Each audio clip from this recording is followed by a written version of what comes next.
बिस्मिल्लाहिर्रहमानिर्रहीम एंड अस्सलाम वालेकुम स्टूडेंट्स। आज से हम प्रैक्टिकल्स का एक सिलसिला शुरू करने जा रहे हैं। तो प्रैक्टिकल नंबर 1 जो है इससे शुरुआत करेंगे। तो जो पहला प्रैक्टिकल है वो है to measure the volume of given solid cylinder by using vernier calliper. अब ये वर्नियर कैलिपर है, इसके पार्ट्स हैं जो कि बहुत इंपॉर्टेंट है, आपको इसके पार्ट्स के नाम आने चाहिए। तो स्टूडेंट्स ये वर्नियर कैलिपर है, ये इसका मेन स्केल है। मेन स्केल फिक्स होता है। ये दूसरा स्केल है, इसको वर्नियर स्केल कहते हैं। Vernier scale is movable. देख रहे हैं आप, मैं इसको मूव कर रहा हूँ आगे पीछे, तो ये मूवेबल है। दीज आर अपर जाज। अपर जाज का यूज़ हम तब करते हैं जब हम किसी सिलेंडर की इंटरनल डायमीटर मालूम करना चाहते हैं, तो अपर जाज का यूज़ करते हैं। अगर हम इसी सिलेंडर की एक्सटर्नल डायमीटर मालूम करना चाहें तो हम यूज़ करेंगे लोअर जाज का। इसी सिलेंडर की लेंथ भी मैं मालूम कर सकता हूँ बाय लोअर जाज। ये स्क्रू लॉक है। जब हम इस स्क्रू को टाइट करते हैं तो ये बिल्कुल लॉक हो जाता है। तो फिर वो जो रीडिंग हमने ली होती है ना, वो रीडिंग हम आसानी से ले सकते हैं। वो फिर आगे पीछे ये जाएगा नहीं। जैसे फॉर एग्जांपल मैंने इसको यहाँ पे लगा दिया और स्क्रू लॉक कर दिया। अब मैंने सिलेंडर को हटा भी दिया तो तब भी वो रीडिंग में आसानी से ले सकता हूँ। ये है स्टेम। वर्नियर स्केल के मूव करने के साथ ये स्टिम जो है ना मूव हो जाता है, और इसको यूज़ करते हैं टू फाइंड द डेप्थ। चाहे कोई सिलेंडर हो, चाहे कोई और ऑब्जेक्ट हो, और उसकी हमने डेप्थ मालूम करनी है तो इसके लिए हम स्टिम का इस्तेमाल करेंगे। सबसे पहले अगर हम मेजरमेंट करेंगे तो हमारे लिए ये ज़रूरी है कि हमें वर्नियर कैलिपर का लीस्ट काउंट मालूम हो कि ये कम से कम पैमाइश कितनी कर सकता है। क्योंकि अगर हम देखें, मीटर रूल जो होता है उसका लीस्ट काउंट यानी कम से कम पैमाइश वो होता है 1 मिलीमीटर। उससे कम पैमाइश वो कर नहीं सकता। अगर हमने इससे भी कम पैमाइश करनी है तो उसके लिए हम यूज़ करेंगे वर्नियर कैलिपर, जो कि 1 मिलीमीटर से भी कम पैमाइश कर लेता है। और ये 1 मिलीमीटर का 10वां हिस्सा भी मालूम कर सकता है, और ये 1 मिलीमीटर का 20वां हिस्सा इस हद तक भी कम पैमाइश ये कर लेता है। तो अगर आपने लीस्ट काउंट मालूम करना है वर्नियर कैलिपर का, तो फार्मूला ये है, least count is equal to smallest division on main scale divide by total division on vernier scale. अब मैं आपको ये दिखाऊंगा जूम करके कि ये जो मेन स्केल है इस पर जो कम से कम डिवीजन है वो 1 मिलीमीटर होगा, और जो वर्नियर स्केल है इस पर टोटल डिवीजन होंगे 20। अब इस मेन स्केल को आप गौर से देखें कि ये जो मेन स्केल है इस पे 0 से लेकर 1 तक 10 डिविजन्स हैं, जो कि 1 सेंटीमीटर है, और 1 सेंटीमीटर में 10 डिवीजन मौजूद होते हैं। तो अगर हम देखें 0 से लेकर 1 तक, ये जो शुरू के 2 के डिविजन्स है ना, ये 1 मिलीमीटर का डिस्टेंस है। तो ये हो गया smallest division of main scale. अब अगर हम वर्नियर स्केल की बात करें, शुरू के 0 से लेकर आखिरी 0 तक टोटल 20 डिविजन्स हैं। इसमें शुरू का डिवीजन तो 0 हो गया, उसके बाद 1 तक 2 डिवीजन है, ये स्मॉल और ये बड़ा, ये 1 डिवीजन हो गया। फिर 1 से 2 तक 2 डिवीजन हो गए तो 4 हो गए, यानी पहला 0, उसके बाद 2 डिवीजन 1 तक, फिर 1 से 2 तक 2 डिवीजन 4 हो गए, फिर 2 से 3 तक 2 डिवीजन 6 हो गए, एंड सो ऑन।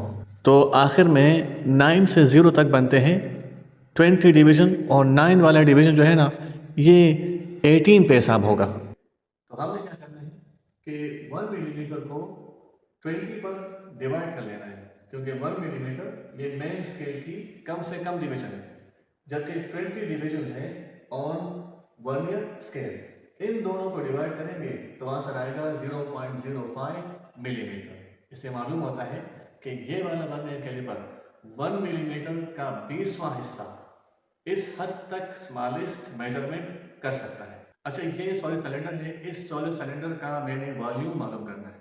तो what is the formula of volume of a solid cylinder? तो फार्मूला ये है, pi r square multiply by l. इसमें ये आर क्या है, radius of the solid cylinder, और एल क्या है, l is the length of the solid cylinder. अब मैं with the help of vernier calliper radius तो डायरेक्टली मालूम कर नहीं सकता, तो मैं इसकी डायमीटर मालूम करूंगा। तो इसलिए मैं क्या करूंगा कि जो आर है ना रेडियस, इसकी जगह मैं लिखूंगा डायमीटर डिवाइड बाय 2, यानी डी बाय 2। चूंकि इसमें स्क्वायर है तो इस पर भी स्क्वायर आ जाएगा, डी बाय 2 पर भी स्क्वायर आ जाएगा साथ में मल्टीप्लाइड है। तो मैंने with the help of vernier calliper एक तो डायमीटर मालूम करना है, दूसरा मैंने लेंथ मालूम करना है इस सॉलिड सिलेंडर का, और इस फार्मूला में मैंने पुटिंग करनी है डायमीटर की वैल्यू, लेंथ की वैल्यू और पाई की वैल्यू। ये सब हम कैलकुलेशन करके वॉल्यूम ऑफ सॉलिड सिलेंडर मालूम कर लेंगे।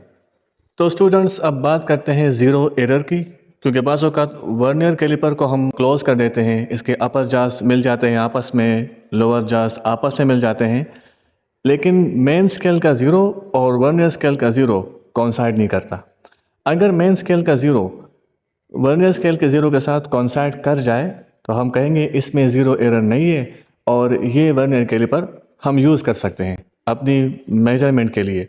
लेकिन अगर इस तरह हो कि ये दोनों ज़ीरोस आपस में मिले हुए ना हो तो तब इसमें ज़ीरो एरर है और तब ये यूज़ किया जा सकता है, लेकिन फिर ज़ीरो एरर मालूम करके हमने अपने रिज़ल्ट के साथ ऐड या सब्ट्रैक्ट करना होता है।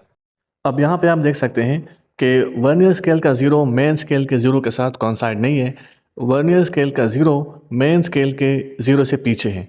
तो इस तरह का ज़ीरो एरर कहलाएगा पॉजिटिव ज़ीरो एरर। तो जब भी वर्नियर कैलिपर से हमने मेजरमेंट करनी है तो हमारा पहला काम यह है कि उसका लीस्ट काउंट हम मालूम करें।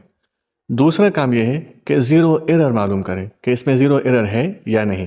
अब तीसरा काम हमारा ये है कि हम जिस चीज़ की मेजरमेंट करना चाहते हैं हम वो उठाएं। जैसे सिलेंडर को हमने उठाया और सिलेंडर की हमने लेंथ मालूम करनी है, तो वो मैंने लगा दिया लोअर जाज में, स्क्रू लॉक को मैंने लॉक कर दिया और सिलेंडर को निकाल दिया। अब मैं रीडिंग लूँगा, first reading from main scale. तो मैं देखूँगा कि ये जो ज़ीरो है ये मिला हुआ है मेन स्केल पर 2.5 और 2.6 के बीच में आ रहा है। तो मैं 2.6 नहीं ले सकता क्योंकि वो ज़्यादा है, मैं 2.5 लिखूँगा। लेकिन इसमें डाउट भी है क्योंकि जो रिज़ल्ट है वो 2.5 से ज़्यादा है। तो फर्स्ट रीडिंग जो कि मेन स्केल से है वो है 2.5। ये जो 2.5 सेंटीमीटर का रिजल्ट आ रहा है इसको मैं मिलीमीटर में भी कन्वर्ट कर सकता हूँ। 2.5 को 10 से मल्टीप्लाई करो तो ये 25 मिलीमीटर हो जाएगा। अब सेकंड रीडिंग मैं लूँगा वर्नियर स्केल से। तो वर्नियर स्केल पे मैं देखूँगा कि इन 20 डिविजन्स में से कौन सी फर्स्ट डिवीज़न मेन स्केल के किसी भी डिवीज़न के साथ सही कोइंसाइड है। तो मैं वो नोट कर लूँगा और उस डिवीज़न को लीस्ट काउंट के साथ मल्टीप्लाई कर दूँगा। तो यहाँ पे साफ दिखाई दे रहा है कि वर्नियर स्केल का 7 नंबर डिवीज़न जो कि असल में 14 है, ये मेन स्केल के एक डिवीज़न के साथ बिल्कुल सही कोइंसाइड है। तो 14 नंबर डिवीज़न को मैं लीस्ट काउंट से मल्टीप्लाई कर लूँगा तो ये मेरी रीडिंग हो जाएगी फ्रॉम वर्नियर स्केल। अब हमें सॉलिड सिलेंडर का डायमीटर चाहिए। तो डायमीटर मालूम करने के लिए मैं सॉलिड सिलेंडर को लगा दूंगा लोअर जाज में और स्क्रू लॉक कर दूंगा। अब मैं रीडिंग लूँगा, first reading from main scale.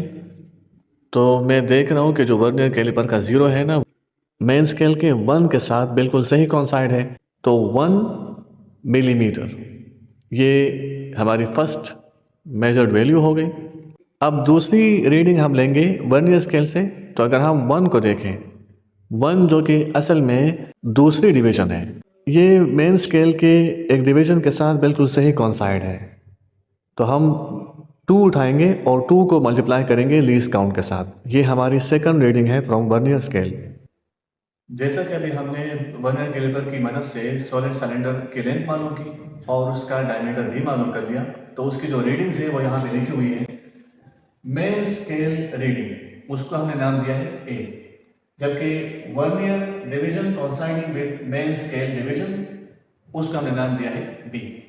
ये जो मेन स्केल रीडिंग है, जब हम लेंथ मालूम कर रहे थे तो जो सॉलिड सिलेंडर है उसकी लेंथ हमारे पास आई थी 25 मिलीमीटर, और उसके बाद हमने देखा कि जो वर्नियर स्केल है उसकी डिवीजन नंबर 7, जो बाज़ाहिर 7 लगती है लेकिन ये असल में कितनी है, ये है डिवीजन नंबर 14। तो वो जो 14 नंबर डिवीजन थी उसको हमने लीस्ट काउंट से मल्टीप्लाई कर दिया। अब जब भी वर्नियर स्केल से जो रीडिंग लेते हैं तो उसको आपने मल्टीप्लाई करना है लीस्ट काउंट के साथ। तो लीस्ट काउंट है 0.05। ये दोनों जब मल्टीप्लाई हो गए तो इससे आंसर आ गया 0.7। अब हमने रीडिंग ए और रीडिंग बी इन दोनों को जमा कर लेना है ताकि हमें टोटल रीडिंग मालूम हो जाए। तो ए प्लस बी ये हमारी टोटल रीडिंग है, हमारी ऑब्जर्व रीडिंग है।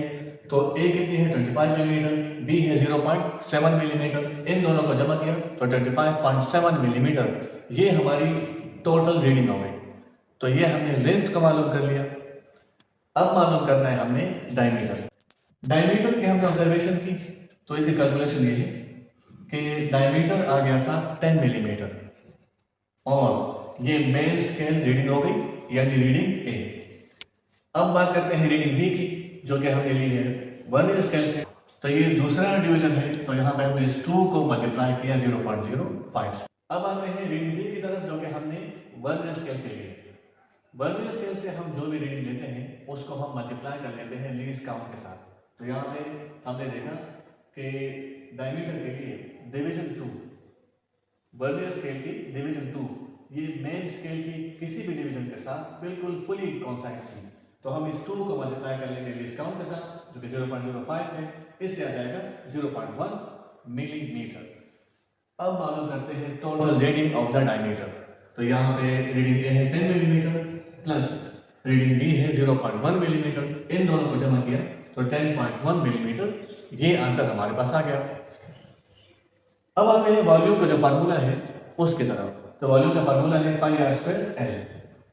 फिर हमने पुटिंग की थी आर की जगह b/2, b is diameter of the solid cylinder और इस सर्कल स्क्वायर मौजूद है। अब पाई की वैल्यू पुट करेंगे 3.14, डायमीटर की वैल्यू 10.1 एंड डिवाइड बाय 2। तो 3.14 10.1 का स्क्वायर लिया तो 102.01 ये आ गया एंड 2 का स्क्वायर 4 आ गया और ये 25.7 आ गया अपनी जगह। इसको आप हल करेंगे तो वॉल्यूम हमारे पास आएगा 8232.003 मिलीमीटर क्यूब।